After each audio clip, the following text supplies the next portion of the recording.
అందరికీ శుభోదయం అండి. ఈ నెల 30వ తారీఖు అక్షయ తృతీయ. అక్షయ తృతీయ అంటే అందరం బంగారం కొనుక్కోవాలని ఫిక్స్ అవుతామండి.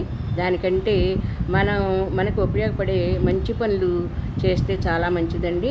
అవి ఈ రెండు మీతో షేర్ చేయాలని ఈ వీడియో చేస్తున్నానండి.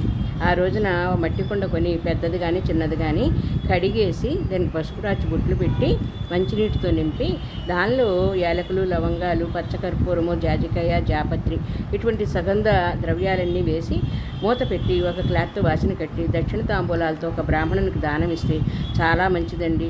అదే రోజు వస్త్రాలను, అలాగే చెప్పులను, గొడుగను, వ్యసనకర్లు ఇటువంటివన్నీ కూడా, అంతేకాకుండా మజ్జిగను, దద్దోజనమును ఇలాంటి వేసవి కాలంలో ఉపయోగపడేవన్నీ కూడా శక్తి కలిగిన వారందరూ కూడా లేని వారికి పంచితే అదే అక్షయమై మిగులుతుందండి. అన్యథా భావించకుండా ఆచరిస్తారని కోరుతూ ఉంటానండి.